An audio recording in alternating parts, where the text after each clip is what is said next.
Le désespoir est le compagnon de celui qui ne peut exprimer sa peine lorsque son seul ami, son compagnon ou sa mère n'est plus là pour l'écouter. Mesdames, Messieurs, bonjour, très heureux de vous retrouver ce mercredi 15 juillet de l'an de grâce 2020 pour une nouvelle édition de l'IBS Matin. Nous sommes très heureux de vous savoir très nombreux devant vos petits écrans ce matin encore pour une nouvelle aventure, l'aventure du mercredi. Et bien sûr avec des sujets extraordinaires que nous allons justement décrypter au cours de cette émission de l'IBS Matin. N'oubliez surtout pas, comme j'aime à le dire, la nourriture de l'esprit, c'est l'information. Quand cette information manque, on parle de constipation mentale. Par conséquent, on s'accroche aux rumeurs, un langage ordurier, quartier et bien d'autres choses qu'on ne saurait citer ici. Et deux mousquetaires sont là ce matin justement pour la revue de presse. Mangue Venajus, good morning, welcome. Good morning, Steve, and good morning to our viewers. Vous rêvez également d'avoir de l'argent? Of course, like every human person, I wish to have money, but the right way. The right way? Yes. Et surtout le bon argent? Of course. La nuit a été, malgré la pluie? No, it was a relaxing. Relaxing, ah, yes. Bon. Vous allez encore commencer vos termes là. On ne sait pas ce que vous allez dire, mais bon. Alain Diop, bonjour et bienvenue à vous. Bonjour Steve, bonjour également à tous nos téléspectateurs de ce matin. Je salue particulièrement ceux qui nous regardent du côté de Yaoundé. Vous avez besoin d'argent également? Oui, absolument. Comme tout être humain, on a besoin d'argent. Vous savez que l'argent, on dit que l'argent ne fait pas le bonheur. Moi, je ne suis pas de ceux qui souscrivent dans cette thèse. Je pense que c'est l'argent qui fait même le bonheur. Si on n'a pas d'argent, on ne peut pas estimer avoir le mec, il insiste, il dit totalement que l'argent fait le bonheur. En tout cas, il y a quelqu'un qui s'était interrogé dans les années 1880. Il demandait, l'argent ne fait pas le bonheur. Fait-il le malheur? Seul le pétrole peut le démentir. Bias Dalé, vous aussi, vous avez besoin d'argent? Ah, lui aussi, il a besoin d'argent. Mais si tout le monde a besoin d'argent, c'est mauvais pour la santé. Il faut bien qu'il y ait des pauvres, il faut bien qu'il y ait des riches.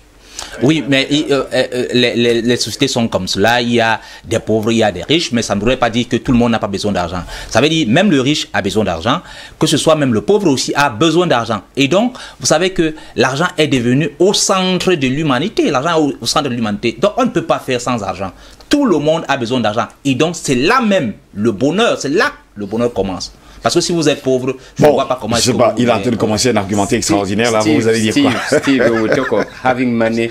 I think half what can sustain you, you're not a rich man. But when we talk of a rich man, it is this affluent people, and the question we tend to ask is, what is the source of their money? When you have simply what can sustain you, what can keep you alive, what you can solve your problems with, I think that is... When it comes, that is money, and that makes you happy. But when you have money that is in excess, when people talk of you as a rich man, comme ceux qui ont détourné l'argent là. Of course, now you start looking at the source. Ils peuvent rentrer chez eux directement, dire bon, ok, vous avez dit que j'ai volé 2 milliards, j'arrive tout de suite, je reviens, je vais à la maison, pas à la banque, hein, à la maison, et puis il remplit les sacs et puis il revient. C'est cet argent que vous avez besoin. That is the kind of money which when he says that I ask a question. Ah ben non, c'est pas ce que vous avez besoin. Non, c'est pas de cet argent que j'ai besoin. J'ai pas besoin de l'argent de la corruption, parce que la corruption, c'est... Donc, si ces personnes arrivaient à vous donner 1 milliard, vous accepterez au moins? Pourquoi ne pas, puisque en ce moment-là, je ne saurais pas si ça vient de la corruption. Vous savez que la corruption, c'est quand même un délitement moral. Il ne faut pas montrer aux gens que même si on peut avoir l'argent à tout prix, il faut savoir qu'on doit travailler pour avoir son argent. Et l'argent est vraiment au centre de tout. Parce que si vous n'avez pas l'argent... À un moment donné, lorsqu'on pose la question à tous les humains, eh bien, l'argent est au centre de tout. L'argent à tout prix.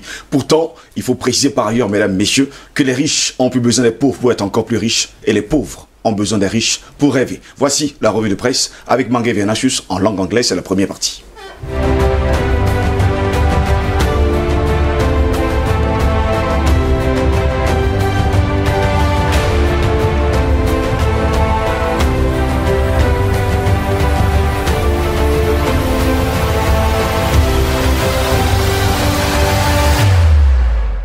For this midweek edition of What Papers Have, this Wednesday, July 15th, 2020, we begin from the Guardian Post newspaper on page 3 that says, apart from the Babaju-Bamenda road that has completely cut off at the northwest region from the rest of the country, most divisional headquarters of the two regions cannot boast of a 2 kilometers of tarred road. And the paper asks, who will rescue Anglophone regions? Then on page 2, the paper says, a detained Anglophone journalist drags military spokesman to court following unfounded claims he made recently concerning this detained journalist. In diplomatic issues, Biya's silence doomsayers and receives outgoing U.S. ambassador. This was yesterday at the Unity Palace as Peter Henry Baleren came to bid farewell to the head of state. Then it is the very information Cameroon Tribune opens with today, saying that the U.S. ambassador who has come to the end of his mission in Cameroon was received by Paul Biya yesterday at the Unity Palace, as we read on pages 2 to 3 of Cameroon Tribune. Character assassination on media and an unacceptable phenomenon in the face of the malpractice which is regrettably surging in both social and traditional media. Government has strongly condemned the practice, calling on professionals to respect the ethics of the profession as well as show proof of their social responsibilities. We have details of this on pages 6 to 7 of Cameroon Tribune. Then in educational reform, the paper tells us that Cameroon aligns with international norms as stakeholders of the country's educational system validated 2 strategic documents yesterday in Yaoundé during a workshop chaired by the Minister of Basic Education, Professor Laurent Serge Etundi Ngua. We have details on pages 16 to 17 of Cameroon Tribune. We take L'Action newspaper looking beyond reconstruction and development plans in the northwest and southwest regions. The paper says firm engagement of stakeholders is mandatory. On page 8, the paper tells us that Cameroonians, civil society, belligerent voices and partners understand the plan, especially after the sensitization caravan, and need to take commitment towards the success of its implementation in the northwest and southwest regions. We take Daipason newspaper, a weekly publication today that looks at the valorization of pensions of some retired civil servants, telling us that some 93,521 individuals are concerned with the presidential decree of 20th June. And the Director General of the National Social Insurance Fund, Alain Noel Olivier Menkulu Mvondo, indicated that the decree will go operational as from the 1st of August 2020. La Dépêche de Midi of Pastor André Christel Fanga has an eye at the Douala seaport that is in consultation with economic operators to give them ample information on how the Douala Bonaberi seaport is functioning. That was the center of discussion between the director of the Douala Autonomous Port and economic operators in the city of Douala and beyond. We have details on page 3 of La Dépêche de Midi. We take Mordicus, another newspaper with focus on decentralization, and in Kutaba Council in the non-division of the West region, the paper tells us why Mayor Ibrahim Kuptapto was re-elected into that council. Read pages 7 to 10 of Mordicus newspaper for details. We take Info Matin newspaper looking at fuel and domestic gas and talks of the bright report of the CSPH that has succeeded in stabilizing the supply and maintaining prices. The paper on page 3 says this institution as equally reduces the death of Sonara and Kameko. We go out of Cameroon with the Vanguard newspaper in next door, Nigeria, that looks at how chieftaincy titles were conferred to illustrious men and women in the Igbo tribe. But the paper says today the situation has changed for bad, as the hitherto converted chieftaincy title no longer carry weight, as they have lost their respect and value because they are now purchased from traditional rulers, some at ridiculous prices. In South Africa, the Sowetan Live newspaper says the government has to come up with billions required to fund the South African Airlines business rescue plan after the airline's creditors voted in favor of its restructuring. The paper says at least 10 billion South African rand is now required from state coffers to help turn the airlines around. In Zimbabwe, the Herald newspaper says smuggling, ineffective border controls and custom loopholes at Bethbridge border post might be costing Zimbabwe nearly $1 billion a year in unpaid custom duty. Thus, does not only harm government, but also development effort in the country. Out of Africa, the Times newspaper in Britain says, there are threats of Holmes attacks to pay for pandemic and Chancellor orders urgent capital gains review in Britain. The Herald newspaper in Scotland says Sturgeon urges Scots to stick to rules to avoid new virus outbreak as pubs reopen in the confinement easing process to let Scots out of their houses after the coronavirus outbreak. Steve, these are some of the information that we could lay hands on in Cameroon, Africa, and some countries in the world. De très belles informations d'ailleurs de la presse africaine, sans oublier bien sûr camerounaise. Rappelons-nous déjà que de ce côté du Cameroun, The Guardian Post s'interroge ce matin. Who will rescue anglophone regions? Eh bien, qui va secourir justement les régions anglophones. Ça, c'est la grande interrogation de nos confrères. Et il faut le dire, l'élément de réponse se trouve dans les colonnes de ce journal. Tout de suite et maintenant, prenons la page en langue française. Commençons par les adieux de Peter-Henri Ballerin au Palais de l'Unité. Le quotidien Cameroun Tribune évoque justement l'arrivée en fin de ce jour au Cameroun. L'ambassadeur des États-Unis, justement, a longuement reçu en audience hier par le président de la République, Paul Biya. Et puis toujours dans le quotidien à capitaux publics, le paludisme saisonnier avec plus de 6000 enfants protégés. En effet, indique donc le journal, une campagne de prévention lancée en début de mois au nord et à l'extrême nord.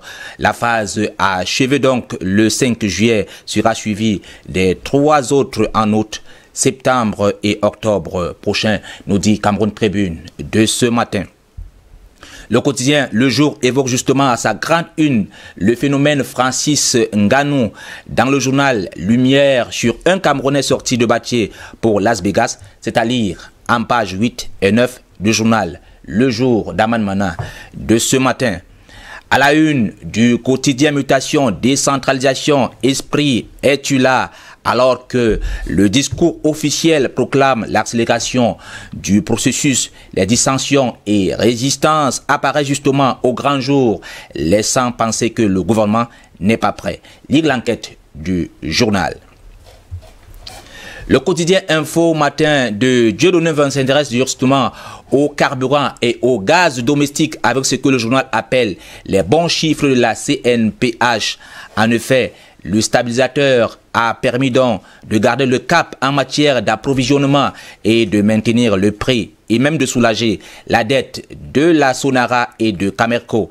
En page 10 du même journal, le ministre Laurent Esso qui suspend justement les corvées hors de prison pour justement l'efficacité de la lutte contre le Covid-19 dans les prisons. Le journal Essingan révèle justement le grand flop pour le transport d'électricité au Cameroun. Selon le journal, en dépit de raccordement de lignes de la centrale hydroélectrique de Menvele au réseau interconnecté sud célébré en grande pompe par Sonatrel, dans ce que le journal appelle l'enfumage, le directeur général exhibe donc un prétendu bénéfice de 2 milliards de francs CFA déclarés à l'issue du conseil d'administration tenu le 22 juin dernier, sans toutefois justifier l'actif ayant permis de dégager un tel excédent, nous dit le journal. Concernant la lutte contre la corruption, le quotidien de l'économie présente justement les entraves au parcours de la CONAC. Malgré quelques avancées observées dans l'assainissement des finances publiques, plusieurs défis restent tout de même à relever, indique le quotidien de l'économie de ce matin. La suite, c'est avec le quotidien Le Messager, édition de ce jour, qui s'intéresse à la crise anglophone et se demande avec qui faut-il dialoguer. 3 photos plaquées en la une, le cardinal Toumi, Paul Tazon ou Abombala. En effet, 4 ans que ça dure après justement la radicalisation des acteurs, le conflit dans les régions du nord-ouest et du sud-ouest n'en demeure pas moins politique, social et même culturel. Dans le journal, le casse-tête des interlocuteurs du gouvernement. Le journal La Météo évoque justement une cabale contre le 2G de l'IRAD en parlant justement de quelques personnels non chercheurs à la solde des ennemis du développement du Cameroun qui optent pour la diversion, la désinformation et le torpillage systématique des initiatives salutaires du top management. Le journal Eco-Matin indique comment Eneo floue ses fournisseurs malgré justement un résultat net qui n'a cessé de s'apprécier ces dernières années pour atteindre les 11 milliards en 2018. L'entreprise continue d'accumuler une importante dette vis-à-vis de ses fournisseurs qu'elle évalue elle-même à 171,3 milliards de francs CFA en 2018 et de leur servir donc des explications contestables. Du côté de l'extrême nord, l'œil du Sahel nous informe que la coupe illégale du bois s'intensifie de ce côté. Les dépêches de midi du pasteur André Christelle Fanga fait donc son entrée en kiosque ce matin en évoquant justement la vaine jalousie avec Louis-Paul Moutazé et Amogo Belinga à l'abattoir. Et puis, l'envahissement du lac Osa par la Salvinia, les dépêches de midi, nous apprend que le ministre Jules Dorendongo prend justement les taureaux par les cornes. Le journal Mordicus indique que Paul Biya n'accouche pas concernant le remaniement ministériel. On l'a cherché pendant longtemps en haute mer, dans les eaux des fleuves et des océans, en plein ciel, chez les morts, dans tous les coins et recoins de la terre. Introuvable pourtant existant, le mystérieux lion de Vomeka ne cesse de surprendre, nous dit le journal. Steve, direction la France ce matin avec justement le journal Le Monde qui parle des transports, logements, alimentation, les propositions pour le climat passées au scribe. Le Monde revient donc dans un cahier spécial sur 57 des actions préconisées en juin par les 150 membres de la Convention citoyenne pour le climat sont analysés dans le contexte actuel de la crise économique. Terminons par le quotidien sportif, l'équipe qui présente l'intrigant monsieur Aroudi, l'homme d'affaires tunisien qui a multiplié des interventions pour expliquer ses envies justement de l'arrachat de l'OM. Le journal lève donc le voile sur ce personnage au parcours professionnel parfois obscur. Voilà Steve, les différents sujets traités par la presse ce matin. On ne le disait jamais assez, le reste c'est en kiosque ou chez votre marchand de journaux. Ajroudi. Bah oui, c'est lui qui veut acheter Marseille. Il va acheter Marseille. Bon, le problème c'est que vous savez, quand on a besoin de racheter un club de football, il faut être très propre et avoir également les mains très propres. Bon, ce qui est bizarre dans l'histoire, c'est que c'est pas tout le monde qui a les mains propres. D'ailleurs, Jean-Paul Sartre avait raison, hein. Il y a certains qui ont les mains très sales. Messieurs, on en parle encore ce matin. Il faut préciser par ailleurs, on parlait de Eneo avec Eco-Matin, c'est votre journal d'ailleurs. Eneo, comment Eneo floue ses fournisseurs? Ses fournisseurs. Et disons que Eneo même qui évalue sa dette à plus de 171,3 milliards de francs CFA pour les fournisseurs. Je crois qu'il y a quelque chose qui ne va pas. Et on peut bien comprendre aujourd'hui pourquoi est-ce que Eneo est en train de flouer les consommateurs. Oui. Bon, non seulement il floue les fournisseurs, il floue également les consommateurs. Et en principe, je n'aime pas le mot consommateur. Vous savez, consommateur, pour moi, c'est un peu péjoratif. C'est le client ou alors le partenaire. Parce que vous savez, on le disait ici hier, c'est-à-dire, Eneo et nous avons un partenariat. Un contrat.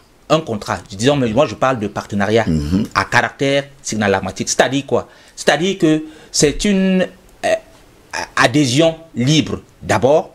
De deux, ce contrat, c'est que si vous n'arrivez pas à respecter votre part de contrat, l'autre aussi n'est pas obligé de respecter aussi sa part de contrat. Donc, il est question aujourd'hui de ne plus nous appeler consommateurs, parce que vous savez ce que c'est qu'un consommateur.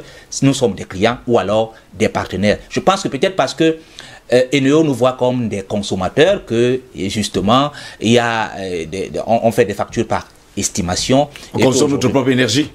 Consommer notre propre énergie. En même temps, il faut justement flouer que ce soit les fournisseurs, que ce soit les consommateurs. Donc, c'est une question aujourd'hui que même le journal Eco-Matin relève.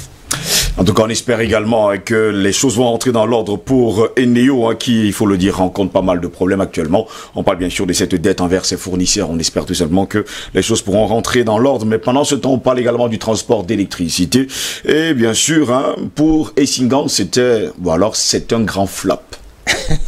Oui, le journal Essingan indique ce matin que c'était un grand flop. Mais ouais, ça reste le point de vue des Essingan. Vous savez que nous sommes quand même dans un pays où, justement, il y a beaucoup de personnes, que ce soit dans les réseaux sociaux, vous savez, depuis un moment, on est en train d'adouber, que ce soit le ministre de l'eau et de l'énergie et même, justement, le directeur de Sonatrel. Et donc, Essingan, qui peut-être a fait, en tout cas, assisté au conseil d'administration qui s'est tenu le 22 juin dernier, pense quand même avoir certains arguments qui démontrent que, justement, d'abord, le DG n'a pas montré les actifs. Un excédent de 2 milliards de francs CFA. Oui, les actifs, n'a pas justifié les actifs. Et maintenant, comment est-ce que l'entreprise va donc exercer pour avoir cet excédent de 2 milliards de francs CFA? Donc, voilà donc la grande problématique. Et maintenant, qu'est-ce qu'on peut dire? Qui a raison, qui n'a pas raison? Toujours est-il que le client que nous sommes n'a pas besoin d'admettre tout ça. Tout ce que nous voulons, c'est justement d'avoir de l'électricité et la bonne électricité. Ça, il faut préciser par ailleurs qu'il y a la mauvaise électricité, mais il faut aujourd'hui la bonne électricité. Et de manière permanente. Et de manière permanente, justement. Revenons avec The Guardian pour ce matin qui s'interroge: Who will rescue Anglophone regions? Steve, actually, when you listen to what the Guardian Post is telling us this morning, you know, they are trying to paint a situation, because the paper tells us that the Northwest region is practically cut off from the rest of the country. When you look at the Bamenda Babaju Road, images that we have from there the last 2-3 months are not good at all, because actually the area is a no-go area. People, you can go there and spend 4-5 hours. I had a neighbor who was going to Bamenda. They arrived Bamenda early in the morning at 4 o'clock and could reach Bamenda town. This is not a distance that is not up to 20 kilometers, but could reach Bamenda town at 5 p.m. in the evening. They spent the whole day at that spot, because cars that are coming in from Yaoundé, from Bafoussam, from Bamenda, from Douala, they are aligned there. You cannot even pass. So the paper says the situation is too unbearable, equally pointing to the fact that apart from that, there is no division in the two regions that can boast of a 2 kilometers of tarred road.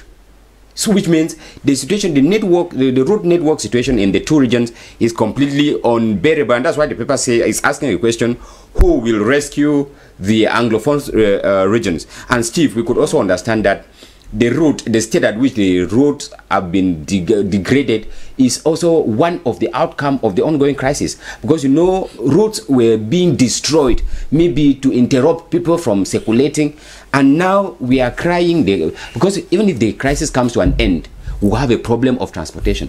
Justement, il y aura toujours un problème de reconstruction. On parle toujours de cette reconstruction justement dans le nord-ouest et le sud-ouest. Ce n'est pas seulement là-bas qu'il n'y a pas de route. On n'avait qu'à faire un tour ici dans la Sénégal-Maritime à côté. It is true, Steve, but there are certain dans un village à 150 km d'ici. It's true, Steve. Vous arrivez le lendemain. There are certain roads that we cannot compare. You cannot compare the road Douala-Yaoundé with the road Edea or one village into the quarter. No. There are certain principal roads that have the duty. You cannot talk of a division and another division that they are not connected. Vous n'avez pas dit que ce n'est pas de route principale également pour aller de l'autre côté. Steve, we know there are main roads. There are main roads, and there are what we call in English trunk A road and trunk B road.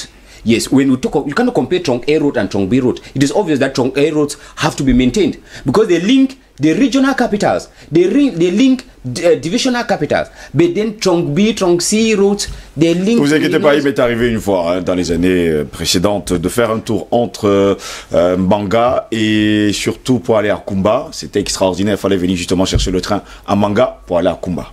Mais si vous preniez l'initiative de quitter Kumba pour Douala, by road, par la route, vous pouviez faire 6 heures à 8 heures de temps en route. That is the situation il m'est même arrivé, il faut le préciser d'ailleurs, de voyager sur la moto de Mbanga à Kumba, sur le rail. Quand je suis rentré, je peux vous assurer qu'il m'a fallu des jours de massage. So you will understand what that means. Tout ça, c'est toujours à cause du journalisme, et c'est bizarre quand même, ce pays. Oui, c'est très bizarre. Je pense que les pouvoirs publics sont en train d'entretenir cette situation. Vous savez qu'il y a plusieurs voies, c'est-à-dire... Qu'en a-t-il justement même du train entre Mbanga et Kumba? Oui. C'était 1200 à l'époque. Hein. It used to. Oui, I don't know whether that is donc, actually je pense with que this crisis. Et I don't know whether it is functional. I can't really say. Et c'est ça qui fait aussi que même nos rues, en tout cas, nos routes ne sont pas durables. Pourquoi? Parce que nos routes ont, je pense ont peut-être 10 ans de vie. Et on n'arrive pas puisque tout le monde passe par là. Par contre, il y a le train qu'on pouvait utiliser. On peut aujourd'hui... C'était rapide, hein, c'était très rapide. Oui, Manga Kumba avec le train, je pense que c'était 45 minutes. Il y a les voies fluviales, on peut même par le fleuve. Il y a certains endroits où on peut accéder même par... Mais je ne sais pas pourquoi on ne le fait pas. On peut contourner tout ça, que ce soit même les embouteillages. Donc, je crois que cette situation est entretenue par les pouvoirs publics. Ils savent ce qu'ils justement font, mais ce sont les populations. On espère tout simplement que nous aurons des routes, nous aurons également la bonne électricité, nous aurons également de très bonnes écoles, en espérant qu'en octobre prochain, il y aura la rentrée scolaire et qu'il y aura justement 50 élèves dans les salles de 6e, même si quelque part, il y a quelques informations qui nous font savoir qu'il y aura justement un service d'écart en 6e. Cela veut dire qu'il y aura des enfants qui fréquenteront de 7h à 13h, de 13h à 18h. En tout cas, c'est juste une information comme ça, on ne sait pas, on a eu dit. Pour vous qu'il finisse les completely unpractical that the child gets up in the morning and then you are occupied with other things and from 1 o'clock you go to sit in class to study. I don't think you will be able to concentrate. In the morning your mind is still fresh, you can study. Il y a une chose que vous devez savoir, Marguerite Vernachus. 6e, c'est la chasse gardée du proviseur. C'est 100 000 balles, cousin. C'était pas pourquoi vous insistez. Je ne sais pas si vous le savez, je vous parle d'un truc que j'ai vécu il y a 2 jours. C'est 100 000 balles. Steve, we understand. Si un temps se peut, vous ne voulez pas savoir.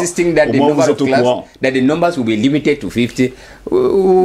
J'espère que les chefs d'établissement vont respecter justement la circulaire. Je vous ai dit que même s'il faut respecter, c'est 50 le matin, 50 le soir. Bonne journée, messieurs. Merci pour cette revue de presse. Dans un instant, nous accueillons justement Hervé Moukouri. Voici la chronique.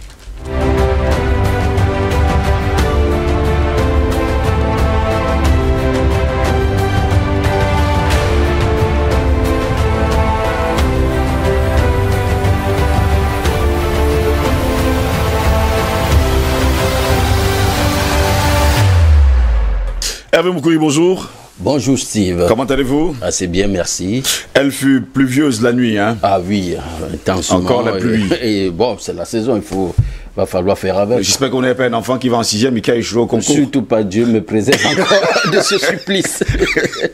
Ok. En tout cas, on pense que vous avez la grâce de Dieu. Peut-être vous êtes même chanceux. Eh bien, si vous êtes là ce matin, c'est pour la chronique, la dépravation des mœurs au sein même de la Fédération camerounaise de karaté et affinité. C'est l'objet de votre chronique de ce mercredi. Alors, choisir de se taire serait être complice des abus insoutenables. Ce qui est arrivé à ces athlètes de karaté est à condamner avec la dernière énergie, car cela n'arrive pas qu'aux autres, mais pourrait arriver aux nôtres. Depuis un certain temps, circulent sur les réseaux sociaux des témoignages émouvants, poignants de cas de violences sexuelles à la Fédération camerounaise de karaté. Certaines victimes ont décidé de briser le silence. Ceci est à saluer, surtout quand on sait que les victimes de violences sexuelles dans le domaine du sport en général choisissent très souvent de se murer dans le silence de peur de subir les représailles de leurs bourreaux ou violeurs, qui sont habituellement les dirigeants haut placés de la fédération ou alors les encadreurs.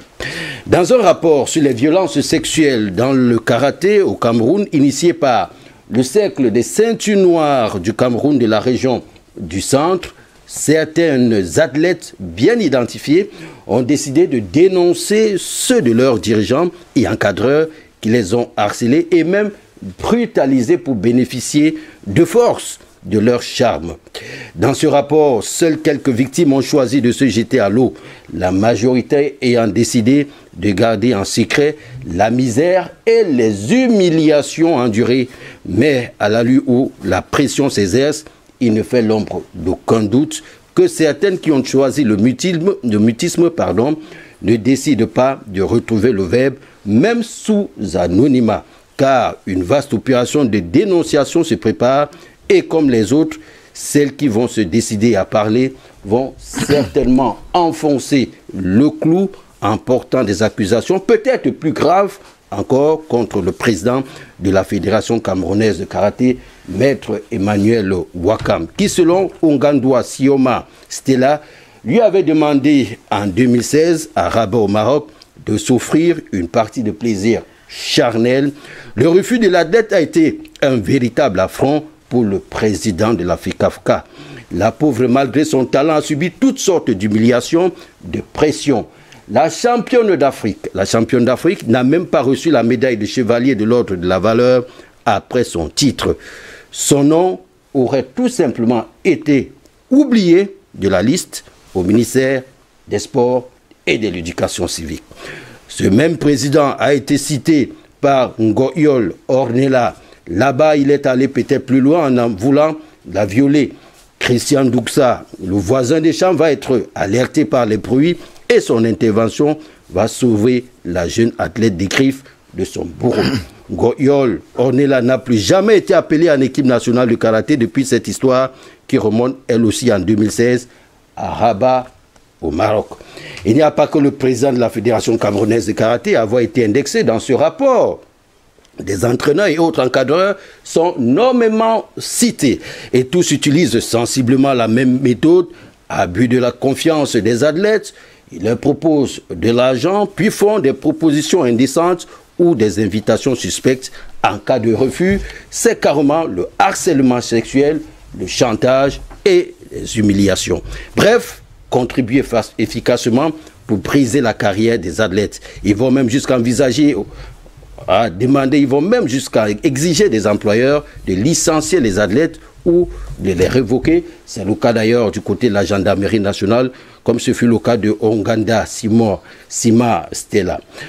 Ce n'est vraiment pas sérieux et c'est indigne et indignant. Pourquoi tant de méchanceté sur ces pauvres enfants qui pratiquent une discipline sportive qu'elles aiment passionnément, qui luttent pour réussir dans un environnement, malgré tout, dans une hostilité, dans un environnement hostile et surtout inadéquat, où sortir la tête de l'eau relève d'un exploit, du fait des multiples pesanteurs et écueils. Non, il faut arrêter ces comportements ignobles, dégradants et humiliants. L'occasion est donnée ici à toutes les femmes, particulièrement au ministère de la Femme et de la Famille et au ministère même des Sports et de l'Éducation civique, de mettre sur pied une plateforme jumelée pour condamner et lutter contre de telles pratiques dans le milieu du sport. Et pas seulement, car il faut le relever ici, ce n'est pas qu'à la Fédération camerounaise de karaté que sont pratiqués l'outrage et la pudeur et le harcèlement sexuel, c'est quasiment dans toutes les disciplines et même, soyons heureux, dans toute administration, la plupart de nos administrations. Et les principales victimes, ce sont des femmes ou encore des jeunes filles pour ce qui est du sport. Elles doivent se dépenser physiquement, financièrement et même maintenant sexuellement. Comble de tout, elles sont à la merci de toute humiliation en voulant garder leur dignité et préserver leur honneur. Dans une sortie, le président de la Fédération camerounaise de karaté nie en bloc la dépravation des mœurs au sein de la fédération. Pour lui, ce qui se passe n'est qu'un savant montage d'un certain Alexis Ndem, ancien karatéka camerounais vivant aux États-Unis et candidat aux élections au sein de la Fédération camerounaise de football de cette année. Suivez donc le regard de Maître Emmanuel Wakam. De toute façon, mais quand on écoute le président, on a envie de dire, il vaut mieux prendre la parole lorsque vous êtes sûr que les mots ont plus de valeur ou alors de richesse que le silence. Les accusations, bien qu'elles remontent à 2016, sont suffisamment graves. D'ailleurs, les anciennes gloires de ceinture noire sont outrées non seulement par ces pratiques, mais également parce qu'il se passe. Les jeunes garçons athlètes qui sont au courant et veulent donner des témoignages sont déjà suspendus. Des réunions d'urgence se tiennent du côté de Yaoundé et s'enchaînent d'ailleurs pour contraindre les filles victimes de faire des vidéos contradictoires pour blanchir le président, auquel cas elles vivront l'horreur, il faut le dire, le restant de leur jour. Parole du président. Parole de président, on parle bien sûr de la fédération camerounaise de karaté, discipline affinitaire, c'est ça? Bon, en fait, ils ont enlevé discipline affinitaire. Bon, ils ont resté dans le karaté. Karaté essentiellement. Parce qu'il y a une époque... Parce qu'il y a une époque, c'était aussi c'était une bagarre entre les... Karaté, judo, on parlait du Shotokan, discipline affinitaire. C'est pourquoi on a décidé de séparer, on a donné à chacun sa fédération. Aujourd'hui, c'est le karaté, entièrement, totalement. Et le président, lui, il est là depuis une dizaine d'années, vous comprenez. Donc, dépravation des mœurs, droit de cruissage, harcèlement sexuel, c'est ça le lot quotidien des sportives. Ce qui est embêtant, c'est que si c'était des femmes, on nous a encore dit, que les femmes me pardonnent, mais c'est des jeunes filles. On tourne autour de 17 ans, 18, 19, ce sont des jeunes athlètes qui sont parfois, n'est-ce pas, vous voyez comment on essaie de faire subir à ces enfants des harcèlements, agressions sexuelles, des viols même à la limite, parce que quand vous lisez des témoignages... Tout ça pour aller à un championnat. Tout ça parfois aller à un championnat, et ce n'est pas qu'on fait ça peut-être à Ornella, on propose à Ornella, on propose à Sylvie, on propose à X. Donc ça veut dire la même personne fait des propositions indécentes à toutes les filles. Alors imaginez ce que ça donne. Il y en a donc qui disent non. J'aime bien votre thème, la proposition indécente. Ah bah oui. Ça me rappelle justement un film d'Adrian Lyne en 1993 avec Woody Harrelson, Robert Redford et Demi Moore. Oui. Une grosse proposition indécente, $1 million, vous passez une seule nuit avec votre femme. Voilà donc qui est clair. De toute façon, c'est à condamner. C'est à condamner. Ce n'est vraiment pas de gaieté. Vraiment, c'est pas de gaieté cœur qu'on en parle ce matin. Justement, on a l'impression que dans tous les sports du monde entier, on en trouve. On a vu d'ailleurs le cas en Europe depuis quelques mois. Avec le patinage. Voilà, avec le patinage, sans oublier le volley, des entraîneurs qui prenaient le temps justement de demander un droit de cuissage à leurs athlètes. Les athlètes. Et ça fait rire, mais en fait, c'est désolant. Ça fait très mal. Merci beaucoup, Hervé Mokori, d'avoir été là ce matin, surtout de dénoncer ce genre de choses. Il faut toujours savoir les dénoncer. Mesdames, messieurs, dans un instant, c'est le débat avec nos invités. Ils sont d'ailleurs dans ce plateau ce matin. Il s'agit du docteur Edimo qui est là ce matin, Eric Pépin Bikaï, Noua Sadio et sans oublier le docteur Yam Timba Dominique. Le sujet, ce sera l'endettement des entreprises publiques. Comment éviter? Comment l'éviter? Comment y mettre fin? Ce sera justement notre grande interrogation. Et justement, ils sont là, mes invités ce matin. Eric Pépin Bikaï, bonjour et bienvenue à vous. Bonjour Steve, bonjour à l'ensemble de mes copanélistes et puis bonjour à nos milliers de téléspectateurs qui sont à la maison à nous écouter pour cette édification par rapport à l'ampleur que prend de jour en jour votre belle émission. Et bonjour également à cette grosse production qui ne lésine sur aucun moyen pour nous offrir cette qualité cette émission de qualité. Je voulais me reprendre. Mais je saurais te remettre la parole sans toutefois énoncer un coup de gueule. Déjà, en revenant sur la chronique de Hervé tout à l'heure, pour dire que ce type de pratique, on court dans le milieu du sport depuis plusieurs années. Et il y a 2 ou 3 ans, au niveau de l'équipe nationale de gymnastique des États-Unis, où le médecin de cette équipe avait été incriminé. Le gars a eu à peu près 175 ans de peine de prison dans l'ensemble des 144 victimes qui sont passées entre ses mains, entre pratiques sexuelles sur mineurs, harcèlement et massage, tout ce qui va avec. Contrôlé. Donc le juge, après avoir fait l'enquête, a fait une peine cumulative de 175 ans. C'était assez exceptionnel en termes de jurisprudence. Mais également, mon coup de gueule aussi ce matin, c'est de rappeler aux autorités en place, notamment au ministre du Commerce, que nous assistons de manière désolante à une augmentation exponentielle et incontrôlée des prix des denrées alimentaires sur les marchés. Cela peut être à l'origine d'une crise au-delà de celle que nous vivons et déjà dans l'ensemble de la planète, au Cameroun de manière particulière. Peut-être si la tomate a baissé, comme on le disait la semaine passée sur ce plateau, ce n'est pas le cas pour le reste des denrées alimentaires. Voyez-vous, on peut avoir de la tomate dans la marmite, mais il faut bien des accessoires pour que cette tomate puisse avoir du goût, alors être consommée par nos milliers de téléspectateurs, des milliers de consommateurs. Donc vivement que le ministre y revienne. Le prix du riz est en train d'augmenter parce qu'on était surpris hier de constater que le Cameroun a importé à peu près 805 000 tonnes. Voilà, 895 000 tonnes de riz l'an dernier, ce qui est exceptionnel. Mais sur le marché local, le prix du riz passe pratiquement à 12 000. Il a grimpé. Voilà, pour un sac de 25 kilos, et peut-être à 25 000 pour un sac de 50 kilos.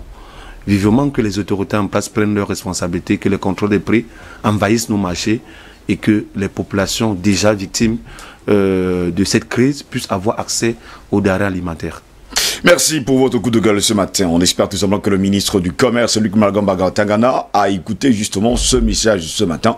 On ne va pas également oublier que la brigade, il faut le dire, hein, des prix ne passe plus ces derniers temps, n'est pas régulière. On espère tout simplement que cette brigade des prix revienne justement sur le terrain. Dr Yam Timba, bonjour, bienvenue à vous. Bonjour Monsieur Ngos, merci de m'avoir invité encore une fois de plus. Très heureux de vous avoir sur notre plateau ce matin. À ma gauche, Noua Sadio, lui également est là ce matin. Bonsoir Noua Sadio, bienvenue à vous.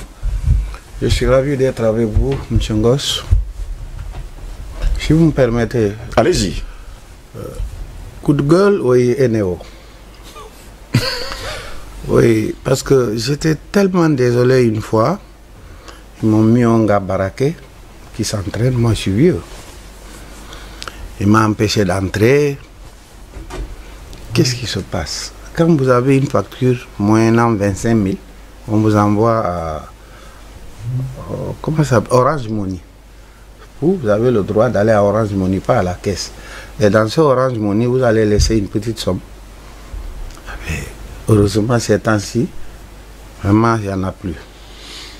Il n'y a plus cela. Alors, je me suis demandé, avec tous ces jeunes Camerounais qui n'ont pas de boulot, Orange Money qui a du boulot, encore reprend les gens pour amener sa société pour encaisser l'argent des contribuables. Vraiment, je n'ai pas apprécié. Et quand tu viens, on te met un agent de sécurité qui te bouscule, mais il n'en est même pas permis. Ah ben, je me suis demandé, mais quelles sont ces pratiques? On vient pour payer. Au lieu de nous envoyer à la caisse pour nous donner un reçu, qui justifie qu'on a payé, on va nous donner un petit bout de papier, mais on va laisser quelque chose, 300, 400, ça dépend. Ça, je n'ai pas apprécié. Merci également à vous hein, ce matin pour ce coup de gueule apparemment sur le national, enfin, à Eneo, il faut le dire comme ça. Vivement qu'on revienne à la sonnette. Vivement qu'on revienne à la sonnette, parce qu'à chaque fois c'est toujours le même mot qui revient tout le temps. On espère seulement que les choses vont rentrer dans l'ordre. Docteur Eni Momongori, bonjour, bienvenue à vous. Bonjour, bonjour Steve, bonjour. Je rappelle que vous êtes économiste hein, et que vous êtes justement l'auteur de plusieurs essais et sans oublier bien sûr de livres. Hein. J'en ai d'ailleurs 2 sur ce plateau ce matin. Brève histoire de l'économie camerounaise, 1945-2020. Vous avez également l'émergence d'un dragon africain d'envergure régionale. En tout cas, c'est le second livre qui a une très belle interrogation d'ailleurs. Nous en parlerons dans un instant. Mesdames, messieurs, vous l'avez compris. Voici le débat.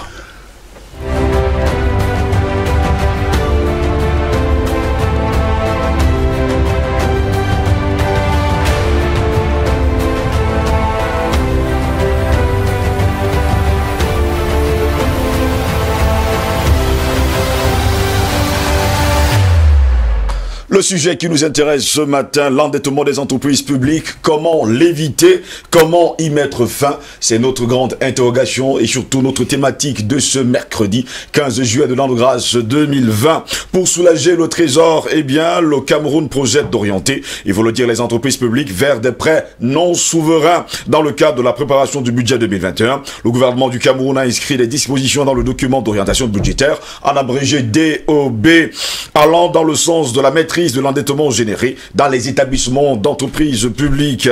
Eh bien, les entreprises, pour ne pas dire les actions qui sont déployées au cours du triennat 2021-2023, viseront la réduction des sollicitations en direction du budget de l'État de la part de ces structures porteuses de massifs conditionnels en les amenant à s'orienter vers les prêts non souverains des partenaires au développement ou encore des banques privées, explique d'ailleurs le DOB. Toujours selon le document, il sera surtout nécessaire d'améliorer les formations financières et de renforcer la surveillance de la gestion de ces entités sur la base des innovations induites par la réforme en cours.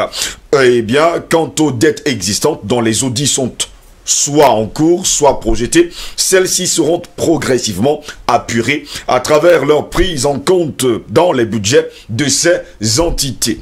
Il faut préciser par ailleurs que le gouvernement camerounais constate que les entreprises publiques, bien qu'autonomes, sollicitent en cours d'année et de façon récurrente le budget de l'État pour des appuis ponctuels et pour, il faut le dire, des montants assez élevés sans que ceci ait été prévu dans le budget initiale. Pourtant, la vocation originelle est plutôt le reversement des dividendes pour financer le budget de l'État et non l'inverse. C'est le cas de Camerco, Sonara, Port autonome de Douala, Port autonome de Kribi, Société de développement du coton, on parle bien sûr de des coton, l'opération des télécoms comme Camtel, l'opérateur des télécoms Camtel, le postier Campos, la chaîne audiovisuelle, la CRTV, l'imprimerie nationale et Tessera. En 2017, il faut le rappeler, la dette globale des 37 entreprises publiques ou à capitaux publics du pays se chiffrait à plus de 2624,4 milliards de francs CFA.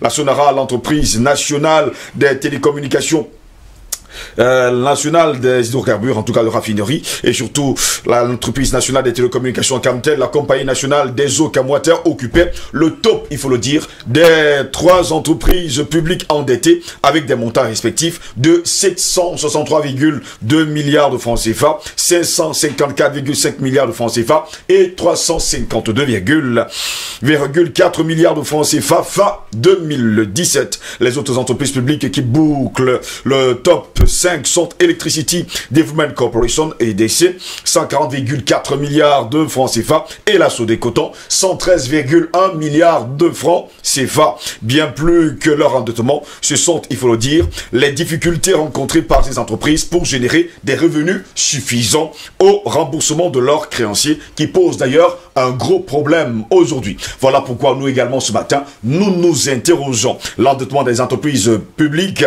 comment l'éviter, comment y mettre fin. Je me tourne vers l'économiste, Dr Yam. D'ailleurs, il y a 2 économistes sur ce plateau. Ils vont justement nous donner quelques informations. Dr Yam, votre réaction? Eh bien, Monsieur Ngoz, je ne réagis pas. Je découvre comme vous que nous avons des entités qui sont censées nous rapporter de l'argent, mais qui... À la place de rapporter de l'argent, voilà, nous en demandent tout le temps et oui, plombent notre économie. Et surtout, dans des secteurs dans lesquels d'autres gagnent de l'argent. C'est-à-dire que c'est quelque chose d'incroyable. Je pense, si je me trompe, Camtel, par exemple, est la seule entreprise qui est l'opérateur historique et qui ne gagne pas d'argent dans son pays. Je ne connais pas d'autres qui soient dans cette situation. La Sonara est normalement à un marché protégé. Maintenant, il est possible de faire du trading et d'importer du pétrole raffiné, mais en réalité, le marché de la Sonara est tellement réglementé qu'on ne comprend pas pourquoi la Sonara ne gagne pas de l'argent. Mais on peut aller au-delà du marché et se dire, peut-être est-ce parce que la Sonara n'a pas connu tout le développement technologique qu'elle devait connaître, à savoir qui lui aurait permis de diversifier les différentes son offre et gagner de l'argent en faisant éventuellement de la péréquation entre ces différents produits. La vérité est que la plupart des entreprises publiques ont été conçues à un moment où c'était de la redistribution et non pas véritablement de la production. Et on ne crée pas une entreprise pour la financer tout le temps. On peut venir en aide à une entreprise à un moment donné, mais de façon structurelle, systémique, une entreprise n'est pas créée pour que tout le temps l'État viennent apporter de l'argent. 15 entreprises, 2624,4 milliards de dettes. 128% de leur chiffre d'affaires. C'est énorme. C'est quelque chose d'incompréhensible. Je peux vous assurer qu'il y a également, au-delà de ça, la stratégie même ou dans l'organisation des activités au niveau de l'État.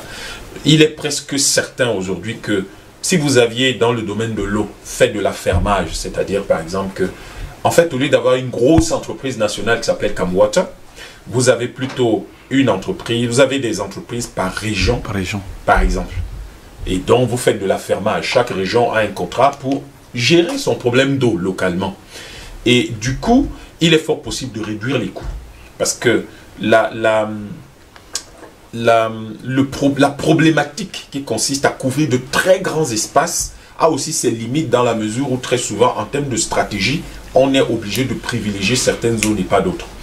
D'une part. D'autre part, ces grosses entreprises au niveau international, au niveau national pour certaines, avaient besoin en réalité d'être démantelées et d'être des entreprises, d'avoir des activités régionales, comme je parlais de l'eau, Ça peut être la même chose, par exemple, pour la distribution de l'électricité.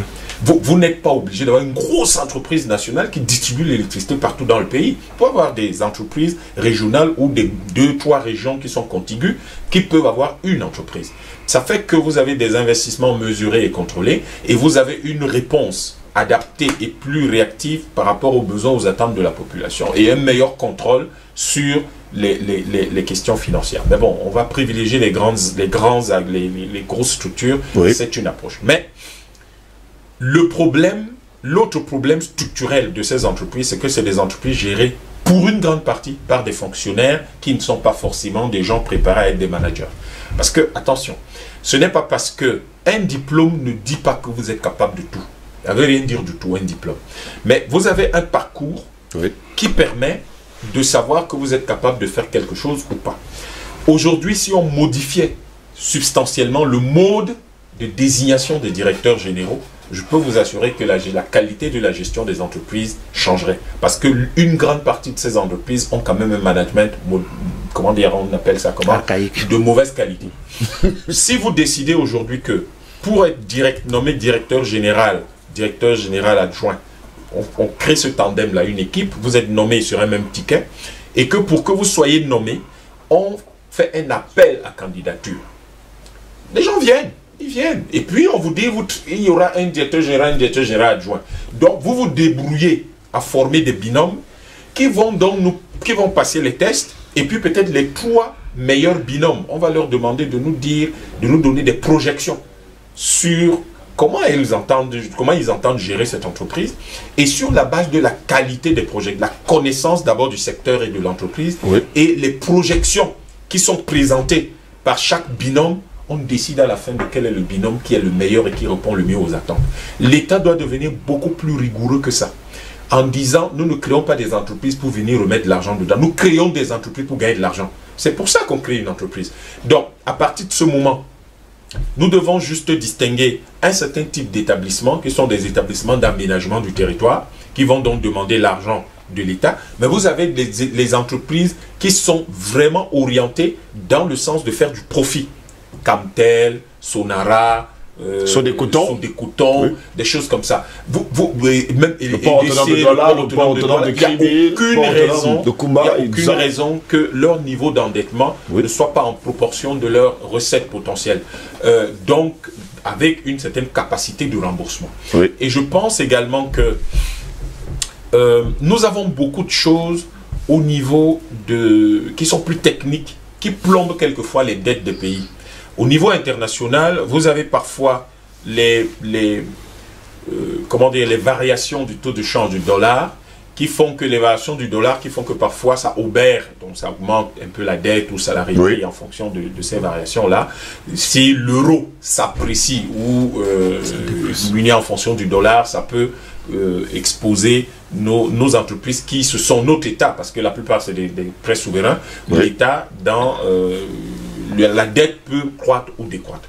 Mais de manière générale, je crois que le problème de fond, c'est comment les dirigeants accèdent aux fonctions du directeur général, comment le conseil d'administration est constitué. Si vous avez des personnes qui arrivent dans les conseils d'administration, ne connaissent rien au secteur, ne connaissent pas le management, vous pouvez ne pas connaître un secteur d'activité, mais avoir une vraie expérience de management des entreprises, vous pouvez mieux accompagner le directeur général, parce que le conseil d'administration est là pour accompagner la direction générale pour que l'entreprise atteigne ses objectifs. Donc, en gros, je crois que, pour me résumer et chuter, je pense que nous sommes devant une situation un peu délicate, parce que cette dette des entreprises publiques représente quand même 13,5% de notre PIB. C'est énorme, c'est quelque chose d'extraordinaire. Presque 14% du PIB d'un pays en termes de dette des entreprises publiques uniquement, c'est trop. C'est trop. Et donc, il va falloir que l'État, parce que l'État doit aussi réduire le nombre d'institutions qui accompagnent les entreprises.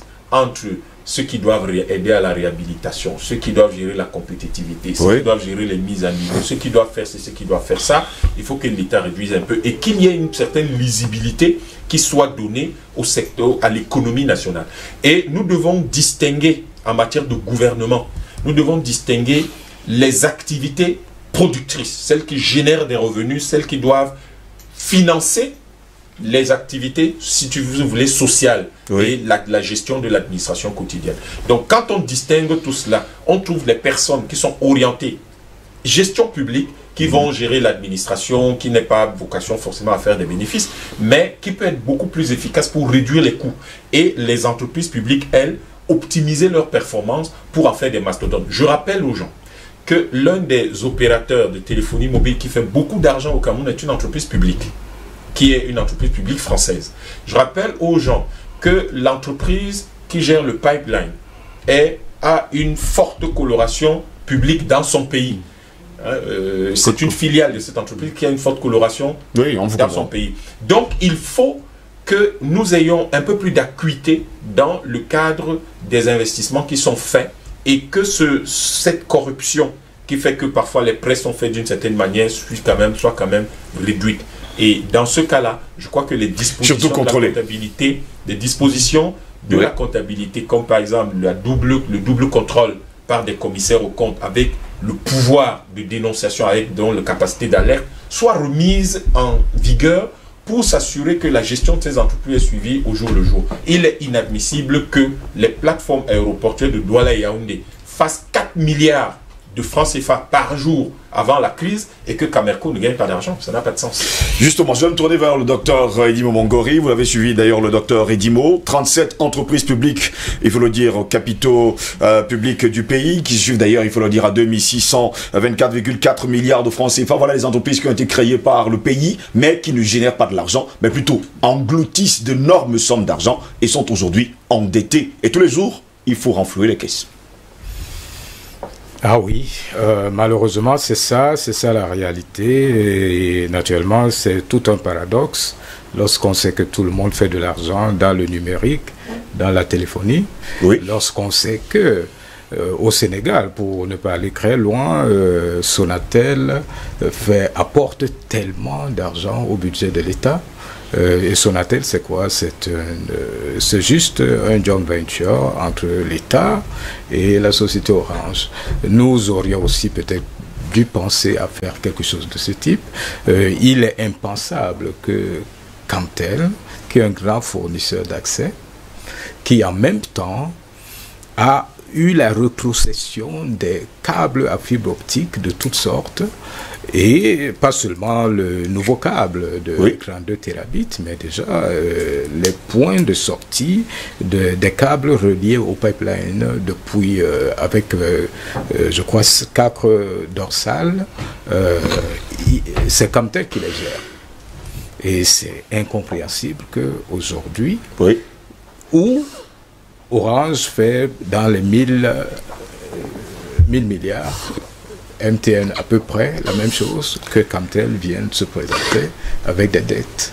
Camtel aurait pu, si, et merci parce que Dr Yam en parle, si peut-être les modes de désignation étaient meilleurs, si on était aligné vers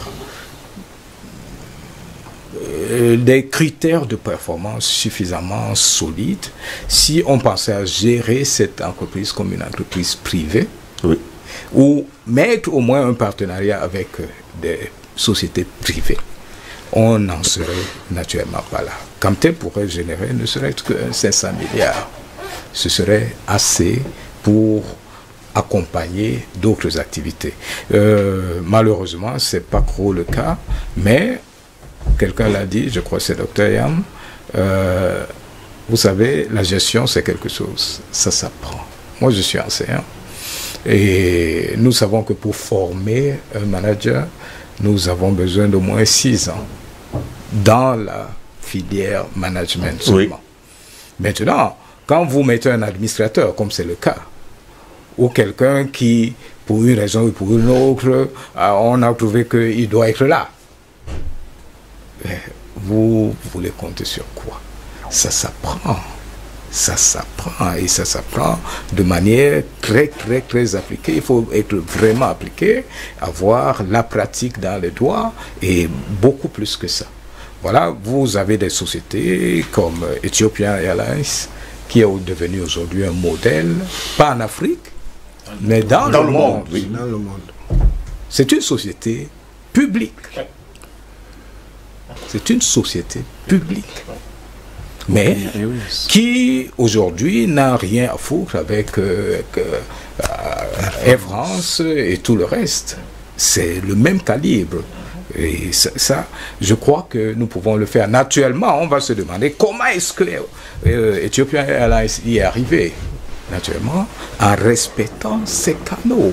Il y a des canaux de fond. Naturellement, nous sommes en présence d'un pays qui a laissé le coup de France aux dirigeants. On lui a laissé le coup de France. La politique n'interfère pas dans la gestion, parce qu'il y a aussi cette question. Oui. Lorsque la politique intervient, on prend des billets d'avion sur Camerco, on fait ceci, on fait cela. Naturellement, à la fin, le manager, s'il ne cède pas, il est viré. Hein, voilà. Donc, quelque part, il faut qu'on laisse également suffisamment d'espace à ceux qui gèrent. Mais beaucoup plus important est également la notion de l'audit. Les audits doivent être suffisamment périodiques. Oui. Autant on aura peut-être le 7 août un conseil, le Conseil national de la magistrature va siéger. C'est le 6, ouais. C'est ce qu'on devrait vivre normalement pour les entreprises publiques. On devrait avoir un suivi chronométré dans le temps où nous savons que chaque année, ces entreprises vont nous fournir un bilan. Naturellement, il faut un minimum de pression. Lorsque dans des entreprises publiques, on trouve des gens qui chronent depuis 10 ans, depuis 20 ans, naturellement, ça veut dire qu'on n'attend même pas qu'ils fassent des résultats quelque part. Donc, il y a beaucoup de choses. Maintenant, quand vous allez voir au fond, il faut également voir la structure de l'entreprise. Est-ce qu'elle est adaptée au contexte international? Pour certains, oui, pour d'autres, non. Quand vous prenez le cas de la Sonara, par exemple, pas parce qu'elle est tombée aujourd'hui, c'est une société qui devait faire de l'argent, bien que elle soit fondée vraiment en prenant en compte des critères qui ne valent rien. Vous savez, la Sonara ne raffine que 5% du pétrole camerounais. 5%. Parce que c'est un outil hydro-skimming, ça veut dire qu'il raffine par distillation atmosphérique. Or, le pétrole camerounais est essentiellement riche en résidus. Ça veut dire que, logiquement, il devrait avoir un dispositif hydro-cracking qui permettrait non seulement de produire du pétrole, mais d'avoir du bitume, parce que notre pétrole a des substances bitumineuses essentiellement. Aujourd'hui, on est bien obligé d'importer des quantités énormes de bitume, alors que nous avons des résidus pour nos routes, pour les programmes routiers, alors que nous avons des résidus énormes. Donc nous exportons ce pétrole à l'état brut, et d'autres en font ce qu'ils vont en faire. On nous renvoie encore cette histoire, le bitume, peut-être à un prix multiplié par 10. Donc, vous voyez, il y a des problèmes de programmation des investissements.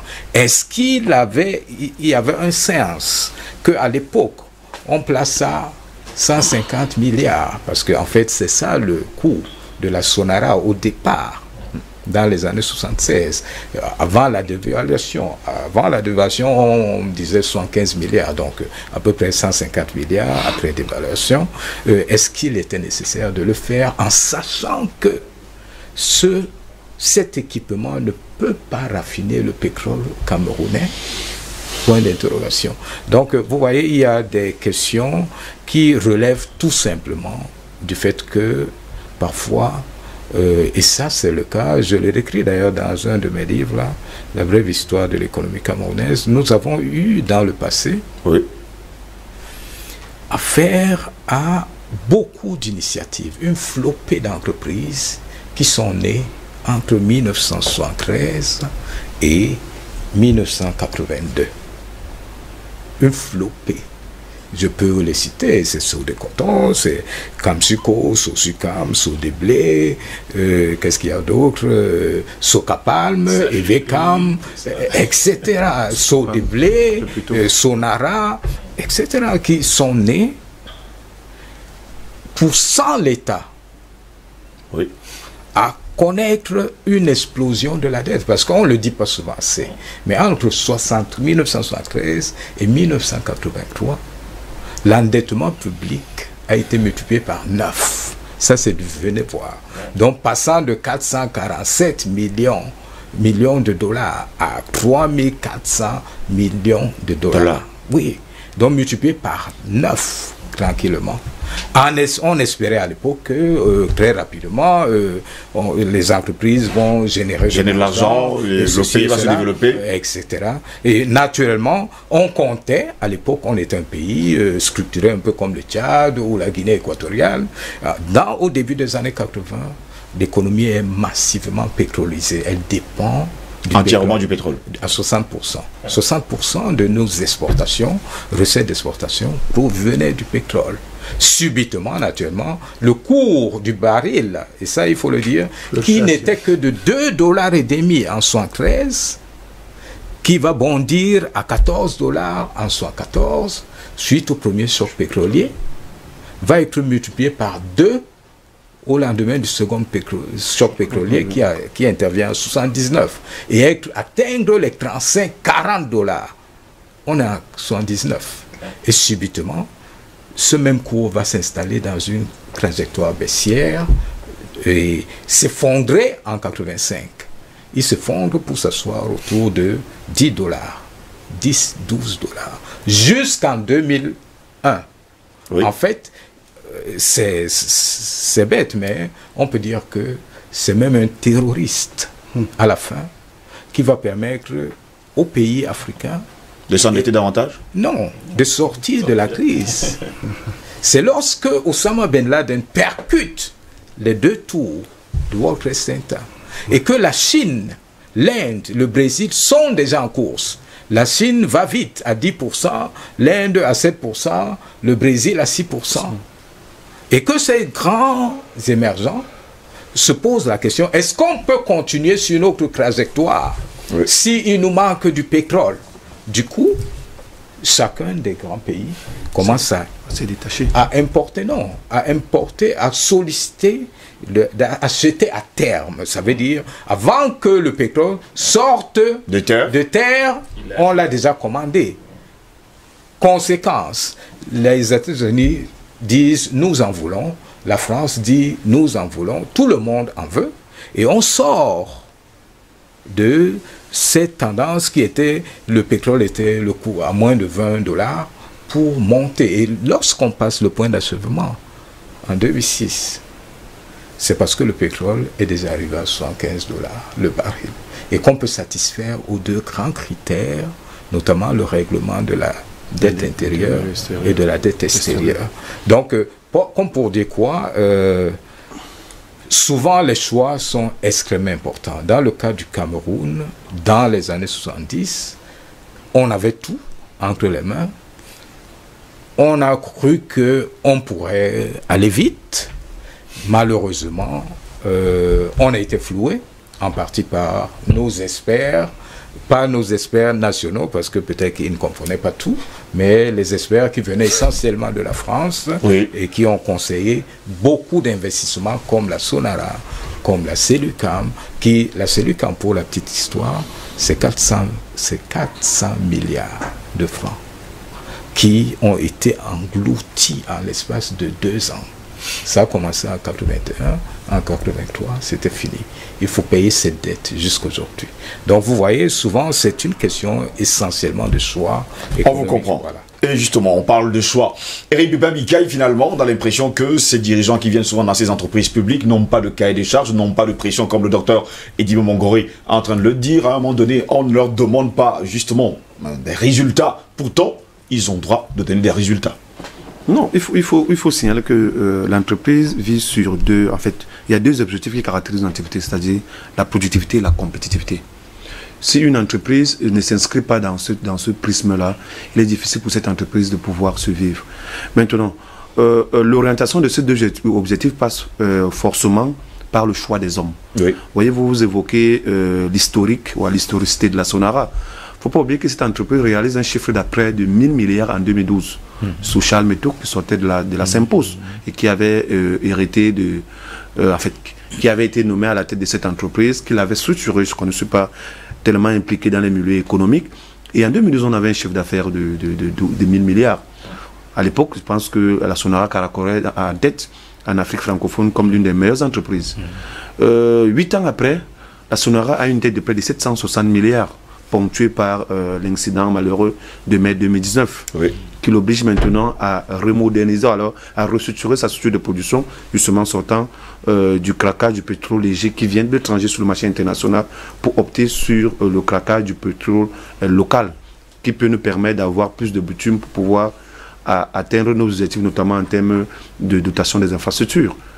Et puis, dans la mise en branle, en fait, dans la mise en œuvre d'un certain nombre d'objectivités, l'État avait, comme le docteur l'a si bien dit tout à l'heure, entre 1973 et 1974, l'État a compris la nécessité de pouvoir mettre des outils pour pouvoir gérer ces entreprises. On a mis sur pied l'ESSEC, je pense en 1970, qui était une filiale, une école française qui formait les managers.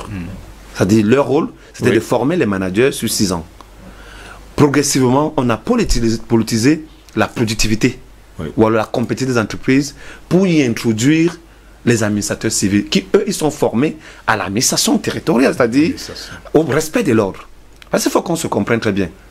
Et ce que je vais dire là par là, je peux l'illustrer sur autre plan, parce que dans les années 97, on a eu un directeur général assez exceptionnel, surdoué, on peut le dire, M.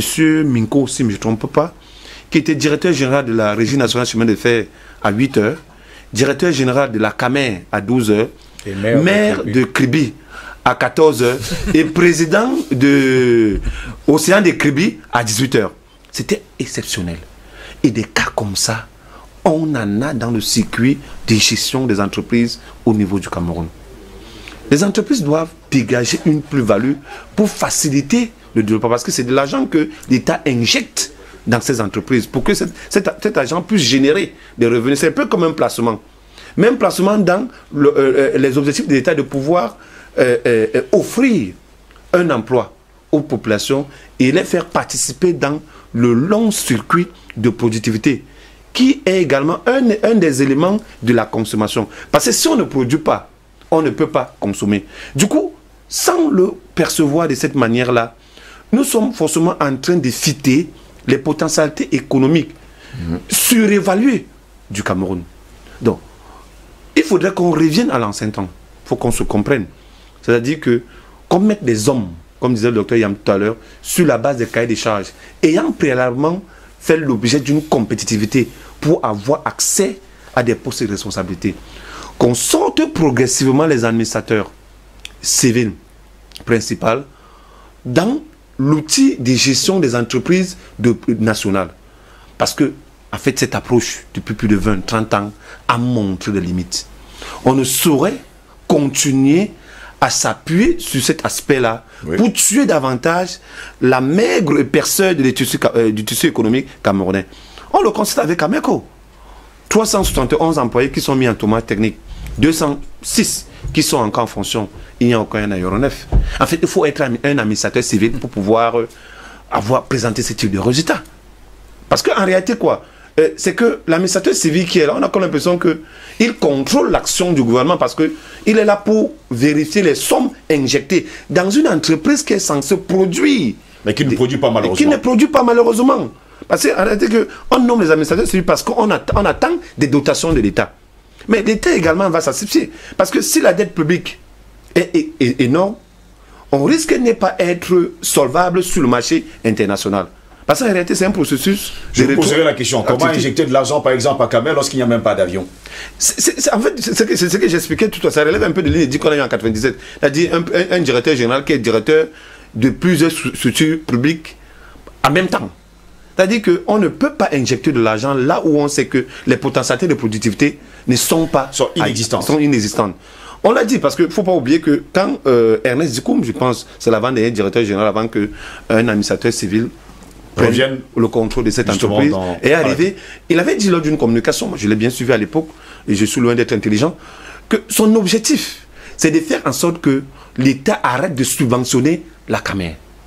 Peut-être l'approche choisie par ce manager n'était pas bonne parce qu'en réalité, on ne peut arrêter les subventions d'une telle entreprise que si et seulement on dote l'entreprise des aéronefs où ils sont des propriétaires, parce qu'il y a aussi cette approche de leasing qui régnait en mer depuis la création de la Camer en mai 2011. C'est-à-dire les gars n'ont pas les aéronefs, Camer autant pour moi, en mai 2011. Les gars n'ont pas les aéronefs, les gars louent les aéronefs et font fonctionner ces aéronefs à l'intérieur d'une entreprise étatique. Or, comme disait le docteur Mongori tout à l'heure, une entreprise comme Ethiopia Inza qui a à peu près 85 Boeing, propriétaire de ces 85 Boeing.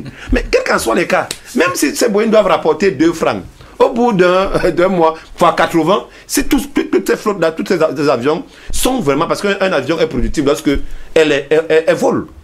Il vole, tant pour moi. S'il ne vole pas, il n'est pas productif. Et tous les managers de cette industrie savent que s'ils ont 80 aéronefs, tous les 80 aéronefs doivent avoir des lignes où ils rapportent de l'argent. Donc, quel qu'en soit les cas, la croissance d'un pays comme l'Éthiopie aujourd'hui s'appuie prioritairement sur ce fleuron-là. Et ce fleuron-là a tendance à damer le pion sur l'ensemble des entreprises qui font dans le même, en fait, qui font concurrence, en fait, qui sont dans le même secteur. C'est ce qu'on appelle une entreprise qui est compétitive. Or, les nôtres, pour la plupart, vous avez évoqué le cas de la Camtel tout à l'heure, et là même on peut également évoquer, on parle tout à l'heure des managers, mais on peut également évoquer ceux qui y travaillent. Parce qu'on a comme l'impression que ceux qui y travaillent, pour la plupart, sont les enfants d'eux, qui se retrouvent là-bas, et puis on envoie de l'argent de l'État pour pouvoir les permettre d'avoir un salaire et de se construire une vie. Quel qu'en soit les cas, on nous a annoncé au début des années 88 la fin de l'État-providence. Mais nous avons comme l'impression qu'il y a un retour de l'État-providence sur la base des financements des entreprises publiques qui sont censées produire de la plus-value. Moi, ça, je vais me tourner vers vous. Il y a les 3 tops. Le 3 top d'ailleurs, des entreprises qui avalent l'argent de l'État. On a justement, il faut le dire, Camtel, non, commençons déjà par la Sonara, Camtel et Kamwata. Quand on regarde les 2 derniers, on a l'impression qu'il y a quand même un gros problème. Vraiment, Stephen Goss, c'est pourquoi j'ai du plaisir à regarder souvent tes émissions. Je ne te flatte pas. Cet économiste qui est à ma gauche m'en a fait apprendre. Yam, je suis habitué à ça. Oui. Et ce nouveau que je viens de voir...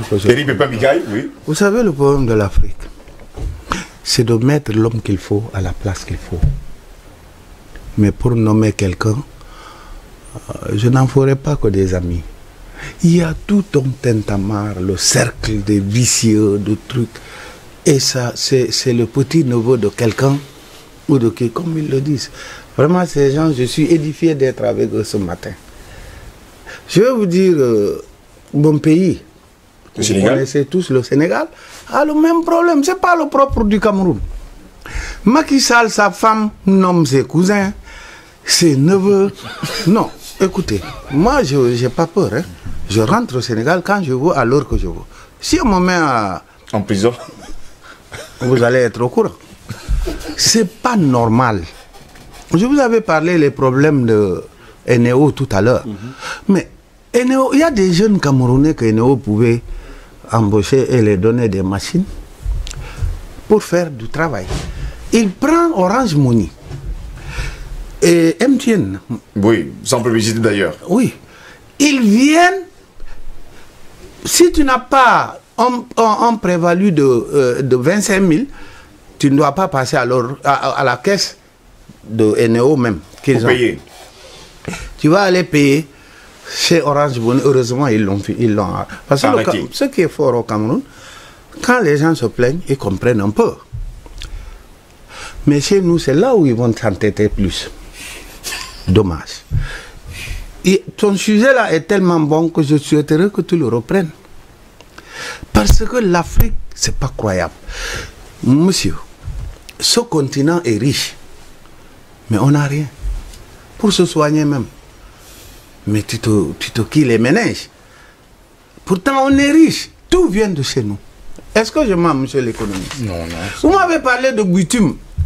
Mais quelle intelligence. Le bitume qui goudronne nos routes. On le paye, alors qu'on peut... On part l'exporter. Le riz, on l'exporte. On exporte tout. Les gens passent leur temps à jouer soit aux cartes, soit à... Et on ne nomme pas l'homme qu'il faut à la place qu'il faut. Qu'est-ce que je veux dire? Vous avez raison.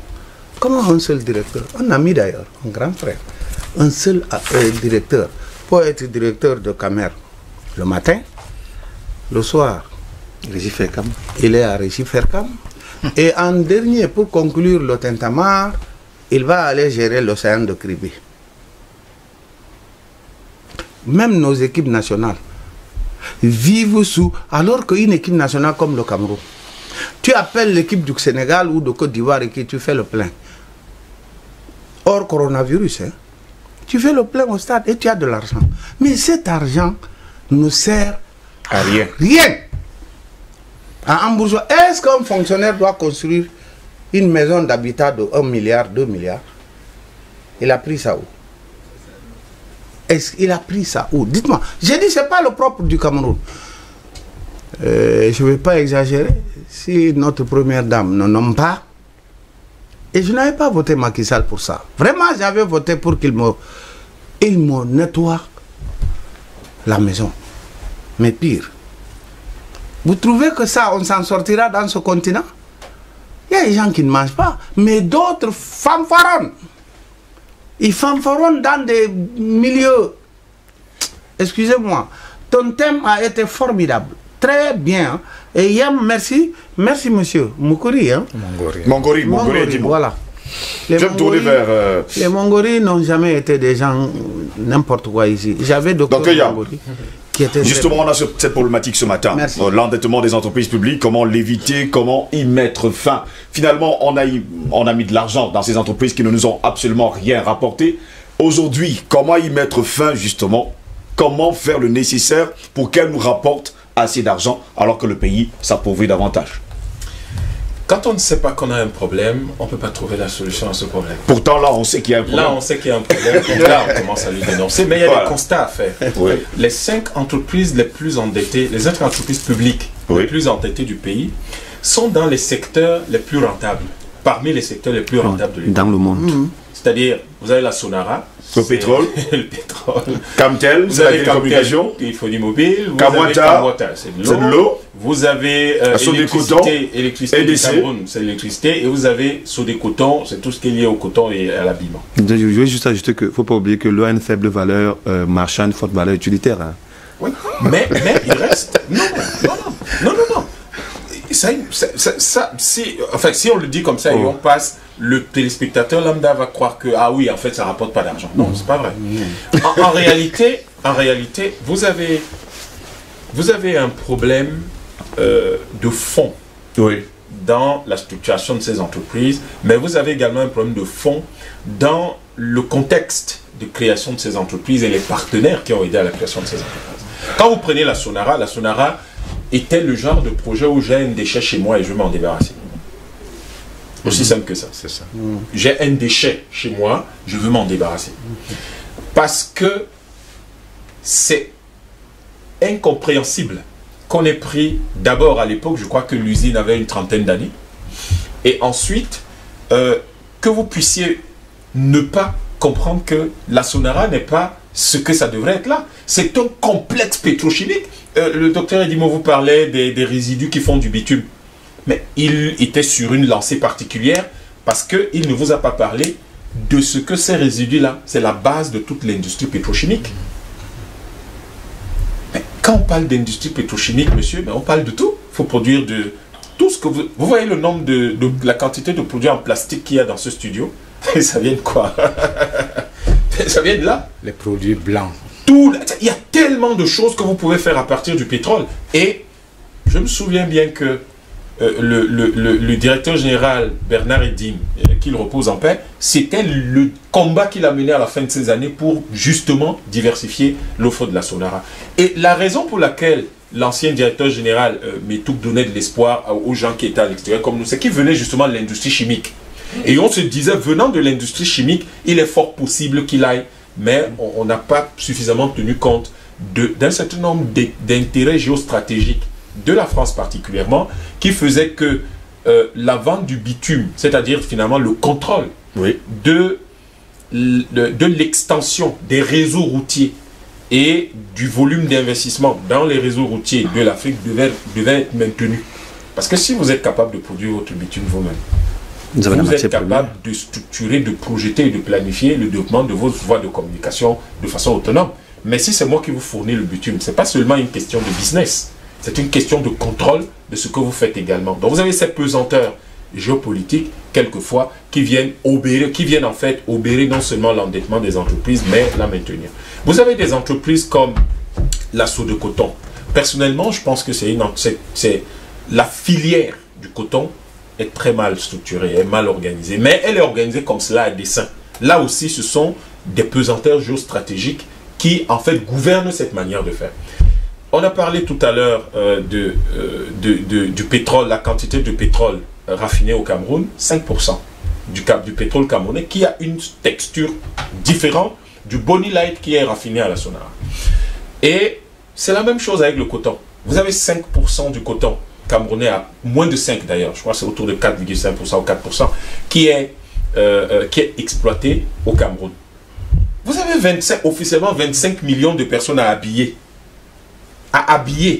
Ils doivent se vêtir tous les jours. 25 officiellement, mais on sait très bien que le Cameroun n'est pas très loin de 40 millions d'habitants. Avec les nouveaux-nés aussi, hein, parce que le taux d'accroissement naturel est de 2,3%. Voilà, donc en fait, on devrait... C'est pour ça que je dis, en fait, en réalité, on devrait être bien loin de ça. Donc vous avez tous ces gens-là qu'il faut habiller, mais vous n'avez que 5% de votre coton que vous transformez. Les gens s'habillent comment? La conséquence, c'est que vous avez la matière première qui permet aux autres de bien s'habiller, et vous habillez votre population avec la friperie, avec les habits que les autres ont déjà portés. Vous imaginez ce que cela représente si chaque année, on décidait que les produits de mauvaise qualité qu'on fait venir là, on ne les fait plus venir, et qu'on fait les choses comme ça. Ça, c'est une jeune couturière qui m'a fait ce haut-là. Et qu'on décide que tout le monde s'habille ici, et que chaque Camerounais pouvait s'acheter peut-être une dizaine de vêtements, de toute nature, 10 vêtements dans l'année. Si vous avez 25 millions d'habitants, ça fait 250 millions de vêtements que vous devez produire pour habiller votre population. Vous avez le sentiment que 250 millions de vêtements, ça ne tient pas une industrie? Ça ne tient pas une industrie? Et donc, les questions fondamentales de l'endettement de nos entreprises publiques, je ne les dédouane pas. J'ai déjà dit un certain nombre de choses au préalable. La qualité du management, le choix des hommes, etc., les conditions financières. Maintenant, je suis quand même sur la stratégie de l'État. Parce que c'est l'État qui a mis le problème sur la table dans le cadre de la loi des finances 2021-2023. C'est pas nous. C'est l'État lui-même qui dit « Oh, je dépense trop d'argent là, hein, ça commence à plomber le budget public. » Oui, mais il ne s'agit pas de le dire. Il ne s'agit pas de le dire. Ça, on le sait. Faut pas ça là. Je veux dire qu'il faut lire un peu, faut tous les jours, on le sait. Ce que nous attendons de l'État, ou ce qu'on attendrait d'un État, c'est de dire, écoutez messieurs, première chose, là ils ont dit plus de prêts non souverains. Vous n'êtes pas en train de traiter la dette actuelle, vous êtes en train de traiter, de dire comment éviter, nous allons certainement éviter ce genre de choses. Mais ce n'est pas ça qui évite l'endettement des entreprises. Ça évite l'exposition de l'État. Oui. Qui n'est plus donc directement impliqué en termes dans le cadre de son budget, mais ça reste quand même que comme c'est des entreprises du portefeuille public, l'État va quand même devoir payer d'une manière ou d'une autre. Le fond du problème, c'est de restructurer et de nationaliser un certain nombre de secteurs. Il y a des secteurs qu'il faut nationaliser. Le secteur du coton doit être nationalisé. Le secteur de l'électricité doit être nationalisé. Le secteur de la téléphonie mobile doit être revu. Toutes les entreprises existants dans notre pays auraient dû reverser 35% à l'État du Cameroun et une bonne partie à ceux qui sont propriétaires des terres sur lesquelles ces entreprises sont installées. Je vais vous dire une chose. Vous n'auriez pas la gestion chaotique de la Sodecoton si au moins 15% du capital de la Sodecoton était aux mains des gens qui sont propriétaires des terres sur lesquelles la Sodecoton est installée. Vous n'auriez pas la gestion chaotique là de Camtel si au moins 15% de Camtel était aux mains des gens sur les terres desquelles les installations de Camtel se trouvent. Vous n'auriez pas tous ces problèmes parce que ces gens-là leur diraient, messieurs, vos salamalecs là, vos critères de performance qui sont hors du management des entreprises, qui sont des critères de performance liés au parti, liés à vos sectes, liés à toutes vos pratiques, qui n'ont rien à voir avec le management de l'entreprise, vous les gardez pour vous. Parce que nous, là, on doit gagner de l'argent. Et vous avez donc ces éléments de pression dont parlait Dr Edimo. Nous ne sommes pas obligés d'organiser nos États comme les Européens. Pourquoi on les organiserait comme ça? Est-ce que nous sommes des Européens à peau noire? Non, nous sommes des Africains. Et en tant qu'Africains, nous devons avoir notre manière originale d'organiser notre vie. Et c'est cette originalité qui est notre apport au niveau de l'humanité. Et l'une des choses sur lesquelles j'insiste, je vous mets encore au défi. Vous pensez que la Sonara serait ce qu'elle serait là? Si 15% de la Sonara appartenait aux gens qui sont propriétaires des terres sur lesquelles la Sonara est située, ces gens-là diraient à tous les directeurs généraux qui sont passés là, hey, messieurs, doucement, vous amusez par notre doucement, parce que là, nous, on doit gagner de l'argent. Et ces éléments-là, l'État doit les valoriser. Il ne s'agit pas simplement de venir dire on ne fait pas les prêts, on ne fait pas de prêts souverains. Ça, c'est des éléments intéressants de management public qu'il faut mettre en place. Oui. Mais maintenant, même si on ne fait pas ces prêts, vous ne faites pas des prêts, vous faites pas des prêts souverains, ou disons qui n'impliquent pas l'État, qui n'exposent pas directement l'État. Comment vous allez encourager, motiver, rassurer les investisseurs qui arrivent? Parce qu'une bonne partie de l'endettement de l'État est aussi due à la qualité de la justice dans notre pays. J'aime bien le thème que vous avez choisi parce que ça nous permet tout de suite de constater que l'organisation de notre État n'est pas optimale. Que notre État a beaucoup d'anachronismes qu'il faut absolument régler. Une bonne partie de l'endettement de nos entreprises publiques est due au fait que la justice a du mal à statuer contre elles. Beaucoup. Or, ce doivent être des entreprises. Il faut distinguer les entreprises. Elles sont là pour produire de l'argent. Le mode de gestion doit être calqué sur le mode de la gestion des entreprises privées et des critères de performance des entreprises privées. Vous distinguez ça de l'administration territoriale, de l'administration de ci, de ça. Vous créez un hôpital, ça doit être géré comme une clinique. Vous distinguez la gestion de l'hôpital de la santé publique, de la gestion de la santé publique. Vous créez une entreprise comme Camtel. D'ailleurs, alors là, je vais faire peut-être un arrêt spécial. Je ne cesse de dire que nous avons ce qu'on appelle les mécanismes d'accumulation primitive. C'est-à-dire que vous avez un certain nombre de secteurs, un certain nombre d'activités qui permettent à un État de générer du cash au quotidien. Et c'est ça qui lui permet de financer la santé, l'éducation, l'agriculture, les secteurs sociaux et les infrastructures lourdes. Vous ne pouvez pas vous permettre d'être absent de ces secteurs ou de laisser des entités s'installer, gagner de l'argent, partir. L'État aurait dû s'assurer d'avoir au minimum à chaque fois 35% des entreprises de téléphonie mobile qui existent. Et il est temps d'y penser. Deuxième chose, pour que nos communautés aient un vrai pouvoir d'achat et que cela contribue à améliorer la qualité du management des entreprises publiques, il faut que les entreprises comme celle-là, de ce secteur, ouvrent leur capital et cèdent au moins 15% de leur capital aux propriétaires historiques des terres sur lesquelles leurs infrastructures sont installées. Parce que je vais vous dire une chose. Lorsque individuellement lorsque les communautés ont des intérêts particuliers et on regarde sur une entreprise, oui, elle ne peut pas être gérée de manière laxiste. Je peux vous assurer que si les propriétaires historiques des terres sur lesquelles Camerco est installé avaient été propriétaires de 15% de Camerco, il y a beaucoup de directeurs généraux qui n'ont jamais été, dont la nomination n'aurait jamais été validée. Et il y aurait beaucoup de nominations à l'intérieur des entreprises, des recrutements, des choses comme ça qui n'auraient jamais été validées parce que les propriétaires historiques auraient dit, messieurs, faites tout ce que vous voulez, mais avant ça, pour qu'on valide, nous on veut voir comment est-ce que tout ça va nous rapporter de l'argent. Et c'est ça qui n'est pas fait. Donc aujourd'hui, je vais me faire chuter. Oui. Je pense que la première chose, l'État doit être le plus gros acteur économique de nos pays. Je ne comprends pas qui a dit aux gens que l'État ne doit pas être le plus gros. L'État doit être le plus gros parce que potentiellement, l'État est celui qui a la plus grosse capacité d'investissement. L'État doit créer encore plus d'entreprises. Mais l'État doit distinguer les activités d'administration, de management public des activités de management de ces entreprises qui sont ces sources de revenus additionnels à côté des impôts, des douanes, etc., des revenus douaniers, etc.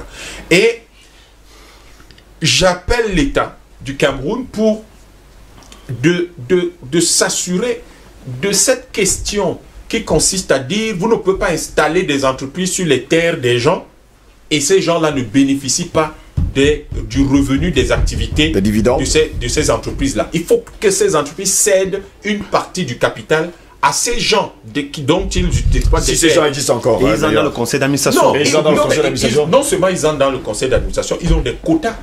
Ils ont des quotas et qui doivent attendre la fin du mois. Et chaque année. Ils sont dans le capital, ils sont dans le conseil d'administration, donc ça veut dire qu'ils auront des dividendes en fin d'année. Mais surtout, ils ont des quotas en termes de cadre et de personnel qui leur permettent donc d'avoir une information fiable du fonctionnement de l'entreprise au quotidien. Et deuxième, pour terminer, vous avez des secteurs comme le secteur du transport aérien. Je pense que l'État doit penser à créer des systèmes qui pourraient établir de la péréquation, qui pourraient soutenir notre entreprise nationale dans ce secteur, mais en même temps exiger de la réciprocité. Si vous ne pouvez pas confier les plateformes aéroportuaires à des étrangers qui vont forcément privilégier les opérateurs de leur pays et attendre que votre propre opérateur, qui n'est pas vraiment pris en compte de façon prioritaire par le gestionnaire de la plateforme aéroportuaire, qu'il avance. Maintenant, je ne dis pas que c'est ça qui fait le mal de Camerco. Je dis que ce qui fait le mal de Camerco, j'ai donné les raisons avant. Allons-y rapidement, parce que le temps nous est imparti. Je dis que le fond du problème, c'est que certains secteurs doivent être nationalisés. Les secteurs logistiques doivent être nationalisés. Les secteurs de télécommunications doivent, si pas nationalisés, créer un système de cession d'actifs pour l'État. Les gens vont vous dire, oui, mais ça va créer des problèmes à les partenaires étrangers. Mais les partenaires étrangers, quand ils nous pillent, est-ce qu'il n'y a pas de problème? Justement. Docteur Mongol, pour terminer, on n'a plus que 10 minutes pour sortir de cette édition de DBS Matin. Le gouvernement camerounais table sur 4 909,2 milliards de francs CFA pour le budget 2021, alors que justement, il faut le dire, l'endettement des entreprises publiques, il y en a 37 au total. C'est 2624,4 milliards de francs CFA. Est-ce qu'on pourra faire le distinguo? Est-ce que quelque chose pourrait changer justement en 2021? Ben écoutez, merci, surtout des interventions de Dr Yam qui parle des questions de stratégie, de développement de l'État, c'est extrêmement important. Mais au-delà, on devrait même parler des problèmes de gouvernance d'une manière générale. Ce qu'on doit noter, il y a 2000 milliards qui sont portés sur la facture de la dette, mais il y a également 2624. Il y a plus de 2000 milliards de francs de manque à gagner, oui, pour l'État camerounais, dû à la corruption, oui, dû à la mauvaise qualité de la dépense publique. Je crois que c'est par là qu'il faut commencer.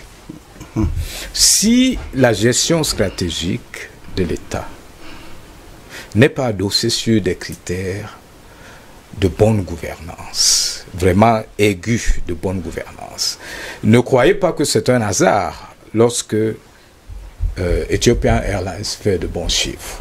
Ça veut dire que l'État éthiopien lui-même est soucieux de beaucoup de choses.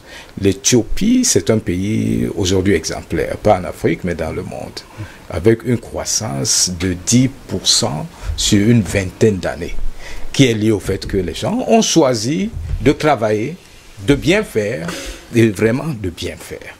Donc, il s'agit au départ de ça. Nous savons tous que la qualité de la dépense publique reste mauvaise au Cameroun. Nous avons vu des cas où un camion de sable qui coûterait peut-être 85 000 francs a été évalué à combien? Je crois que c'est 760 000. 760 000. Et ça, il y a plein de ce genre de trucs.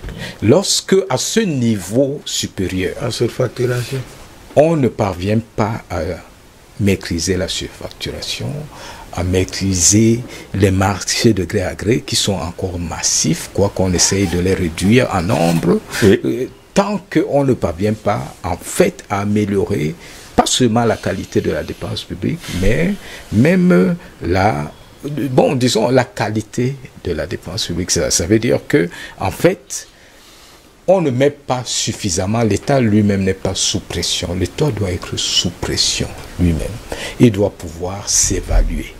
Les États qui vont vite, il y a des on a l'impression que l'État du Cameroun n'est pas justement sous pression. Il doit se mettre sous pression. On a laissé aller tout. Comme l'Éthiopie est sous pression lui-même, il s'évalue. Comme le Rwanda s'évalue.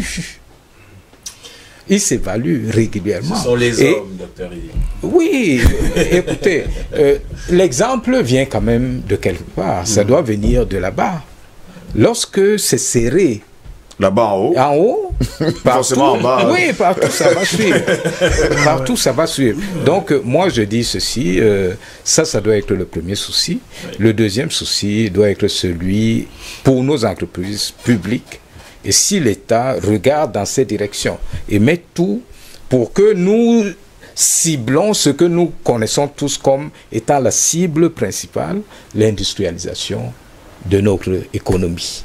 Parce que pour le moment, on parle de beaucoup de choses, mais le but de toute entreprise, ou plutôt le but de toute action d'un État, est d'améliorer le quotidien de ces populations. Et tu ne peux jamais le faire sans t'industrialiser. C'est vrai.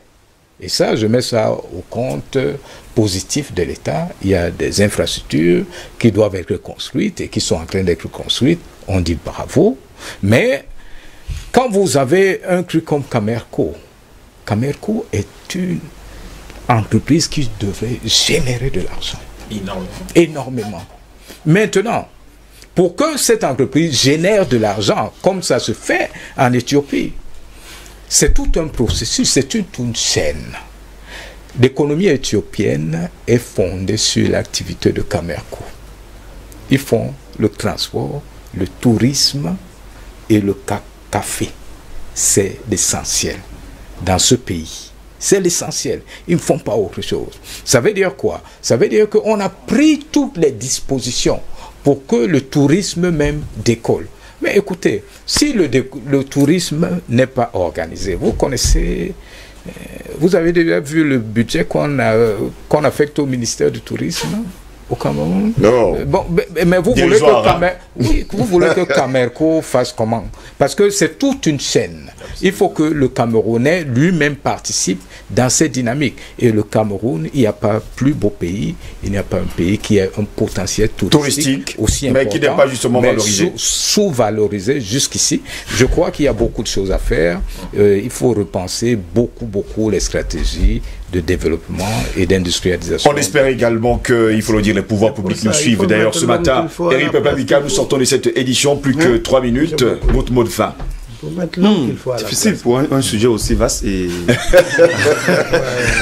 c'est un sujet assez vaste, on vous comprend parfaitement. Assez vaste. Mais il faut peut-être sortir avec l'expression, en fait, la dernière prise de parole du docteur Dimo par rapport à la valorisation du tourisme. Vous voyez, comme il a dit tout à l'heure, le Cameroun a un gros potentiel touristique. Mais on peine à être une destination touristique parce que selon l'Organisation internationale du tourisme, pour être classé comme destination touristique, il faut au moins attirer 500 000 personnes par an.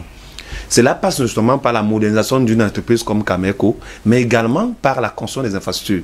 Parce que le tourisme vit sur le prisme de la multimodalité des solutions de transport. C'est-à-dire le touriste, il arrive dans un aéroport qui est une plateforme, il faut qu'il soit pris là, de là où il est arrivé, peut-être pas logé, qu'il a directement... On oublie également la chaîne de télévision nationale, qui ça c'est autre chose. On a voulu également l'argent. Voilà. Il ne faudrait pas toujours qu'il reste là où il a atterri. Il faudrait qu'il parte de l'aéroport, qui est la plateforme, pour le site où il va consommer l'outil touristique. Donc, ça fait qu'on a une économie qui est aujourd'hui, parce qu'on le dit passé, extravertie. Ça peut indiquer également le pourquoi l'État s'est retourné en un État-providence, en injectant de l'argent dans les entreprises qui sont censées générer de l'argent. Parce que le gros du marché de productivité est entre les mains des entreprises étrangères. L'État espérant en tout cas. Voilà, donc l'État progressivement se désolidarise là où il peut gagner de l'argent pour laisser place aux entreprises étrangères d'y gagner. On a évoqué tout à l'heure, sans publicité, les entreprises de téléphonie, qui conçut, il faut le dire, parce que les entreprises du secteur de la télécommunication ont conçu ce qu'on appelle le secteur quaternaire. C'est le 4e secteur qui s'est imposé au-delà des 3 autres qui étaient classiquement connus. Bon, ça veut dire quoi? Ça veut dire qu'il faudrait que l'État, comme disait le docteur Yam tout à l'heure, je suis parfaitement d'accord avec son analyse, essaie de prendre ses responsabilités et de nationaliser un certain nombre de secteurs. Et je veux sortir par là. Si on observe quelque chose, il y avait une entreprise qui faisait dans le transfert d'argent il y a une vingtaine d'années et qui avait pignon sur rue.